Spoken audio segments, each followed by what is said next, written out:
평화, 새로운 미래를 열기 위해 문재인 대통령이 잠시 후 평양으로 떠납니다. 남북 관계를 개선하고 교착 상태에 빠진 북미 비핵화 대화를 촉진시켜야 하는 중요하고 무거운 책임을 안고 있습니다. 청와대에 나가 있는 취재 기자를 연결합니다. 이서준 기자, 현재 청와대 분위기부터 전해주시죠.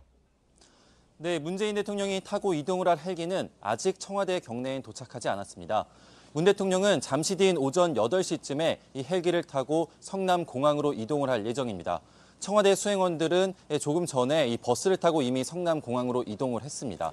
특별 수행원들은 이 청와대 부근에 도착을 해서 이 출발을 대기하고 있는 상황입니다.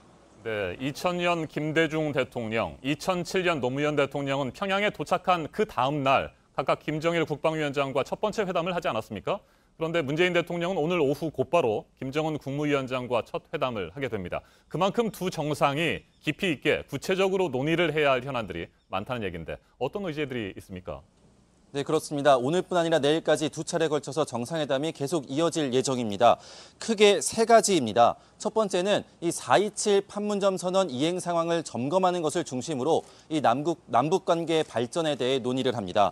두 번째는 비무장지대의 실질적인 비무장화, 그리고 NLL의 평화 수역화 등 군사적 긴장 완화입니다. 그동안 상당한 협의가 꽤 깊이 있게 진행이 되어 왔기 때문에 이번에 정상 간의 구체적인 합의가 도출될 것으로 기대가 됩니다. 그리고 마지막으로 비핵화를 위한 북미 대화 중재입니다. 네, 이서준 기자가 크게 세 가지로 이번 평양 정상회담의 의제를 정리했습니다만 역시 가장 중요한 것은 비핵화 문제가 되겠죠.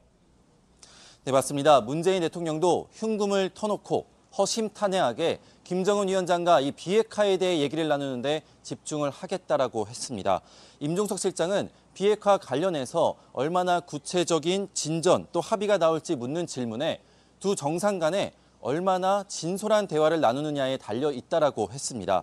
이번 회담에서 우리 정부가 북한의 비핵화 관련 통큰 결단을 끌어내지 못하면은 이 교착 상태에 빠진 북미 관계도 풀어나가기 어려운 상황이기 때문입니다. 자, 그렇다면 비핵화를 위한 북미 대화를 촉진하기 위해서 우리 정부가 준비한 중재 카드 뭘까요? 일단은 경제인들을 방북 수행원단에 포함시켜서 북측과 직접 면담을 하도록 할 예정입니다. 대북 제재 때문에 당장 경제 협력을 하기는 어려운 상황이긴 합니다.